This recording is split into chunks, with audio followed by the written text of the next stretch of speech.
Lucas capítulo 24.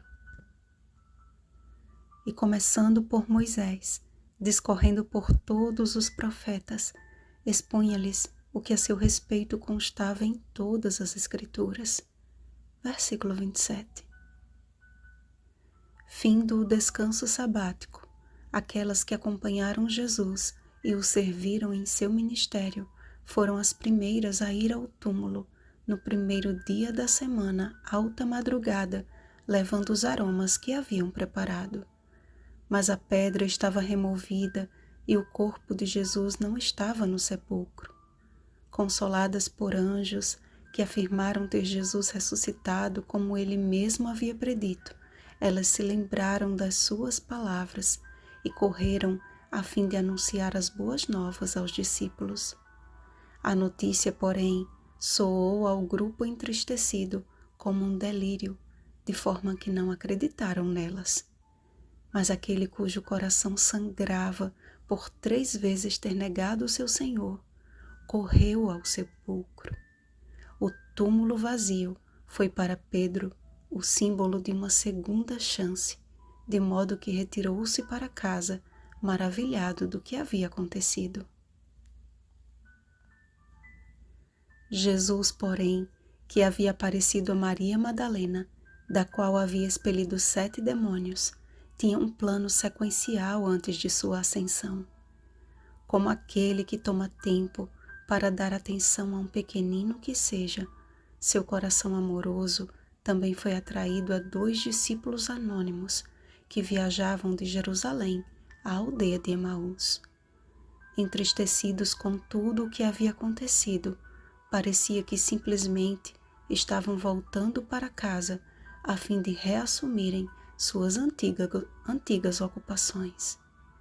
Como um viajante comum, Jesus se aproximou deles como quem não soubesse dos últimos acontecimentos.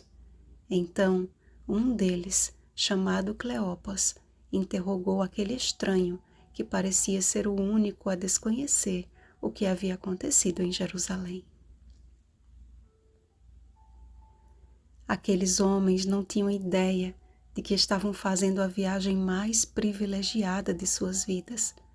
Em todo o seu ministério, Jesus estava acompanhado de pelo menos 12 pessoas, e até mesmo o seu círculo mais íntimo era composto de 3 discípulos. Cleopas e seu amigo andaram com Jesus por aproximadamente 11 quilômetros, o que equivale a quase 3 horas de caminhada. Mas não uma caminhada qualquer. Imaginem dar um estudo bíblico enquanto caminha. Foi isso que Jesus fez. O que é mais impressionante é o fato de que os olhos dos discípulos estavam como que impedidos de o reconhecer. E Jesus, começando por Moisés, discorrendo por todos os profetas, expunha-lhes o que a seu respeito constava em todas as Escrituras.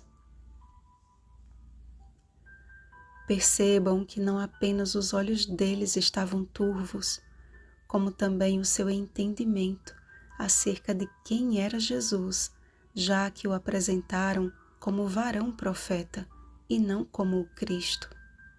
A morte ignominiosa de Jesus havia apagado a sua crença de que fosse ele quem havia de redimir a Israel, e nem o relato das mulheres e a confirmação de que o sepulcro estava vazio foram provas suficientes de que Jesus verdadeiramente era o Filho de Deus.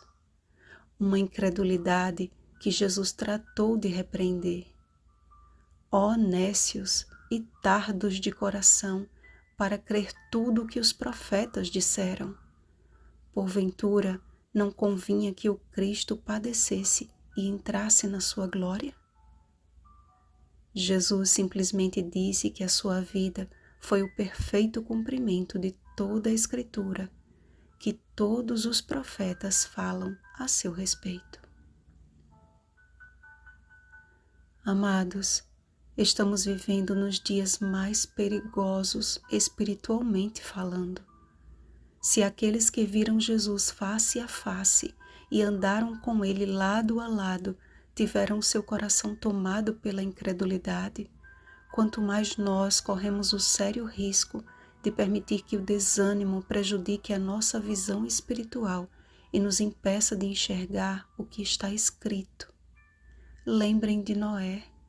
Jesus não se referiu aos dias deste justo apenas com relação à corrupção dos antediluvianos, mas também e principalmente à questão da ignorância quanto ao tempo e à verdade presente.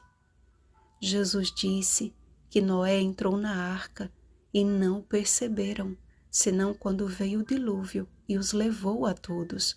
Mateus capítulo 24, versículos 38 e 39. E o Espírito Santo hoje está realizando a mesma obra de Jesus no caminho de Emaús, com todos os que estão dispostos a ouvi-lo, a fim de que não sejamos levados por todo o vento de doutrina, pela artimanha dos homens, pela astúcia com que induzem ao erro. Efésios capítulo 4, versículo 14. Precisamos, como aqueles 2 privilegiados discípulos, sentir o nosso coração arder ao estudarmos as Escrituras sob a direção do Espírito Santo. Não podemos separar o Antigo do Novo Testamento. Não podemos amputar tudo aquilo que compõe o que a respeito do nosso Redentor está escrito. O próprio João compreendeu esta verdade e não poderia tê-la resumido tão bem ao declarar: Eis o Cordeiro de Deus que tira o pecado do mundo. João capítulo 1, versículo 29. O Cordeiro sem mácula e sem defeito deu a sua vida pelo mundo inteiro. Uma verdade que Israel não entendeu e nem aceitou, mas que é estendida até nós. A oportunidade de trocar o nosso passado por um presente restaurado e um futuro glorioso. Pelo sacrifício do Imaculado Cordeiro de Deus, todo pecador arrependido é revestido pela justiça, santidade e pureza de Cristo. Uma troca que nossas obras jamais poderiam realizar. Há tanto nas Escrituras que ainda não compreendemos em sua essência. Não que a Bíblia seja misteriosa, e sim porque ela é a palavra de Deus. E há tanta luz e tanta glória nela, comparada à nossa mente limitada. Em sua infinita sabedoria e misericórdia, Deus sabe exatamente o momento em que estamos prontos para ter o nosso entendimento aberto para compreender as Escrituras. Ele não concede toda a luz de uma só vez. Foi assim com os discípulos, foi assim com os reformadores protestantes, foi assim com os pioneiros adventistas. E como a geração que mais luz possui a respeito das Escrituras, qual tem sido a nossa reação? Os discípulos foram tomados de grande júbilo e estavam sempre no templo louvando a Deus. A despeito do desprezo e da descrença dos líderes judeus e do povo, eles permaneceram indo à igreja e fortalecendo-se uns aos outros. Se tudo o que está escrito de Jesus se cumpriu, como está na lei de Moisés, nos profetas e nos salmos, é certo que logo veremos o cumprimento da derradeira promessa. Eis que vem com as nuvens, e todo olho o verá, até quantos o traspassaram, e todas as tribos da terra se lamentarão sobre ele, certamente. Amém. Apocalipse capítulo 1, versículo 7.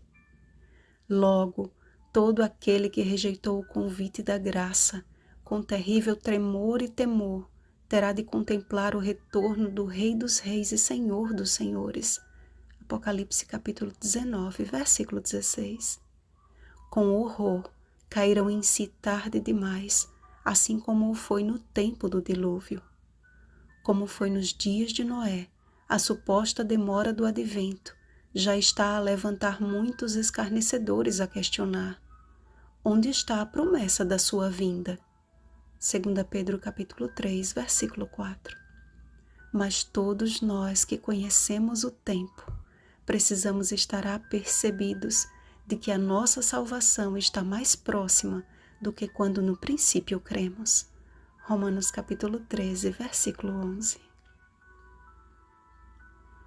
Alimentemo-nos do assim está escrito, até que do alto sejamos revestidos de poder, da chuva serôdia que nos habilitará para o Senhor como um povo preparado.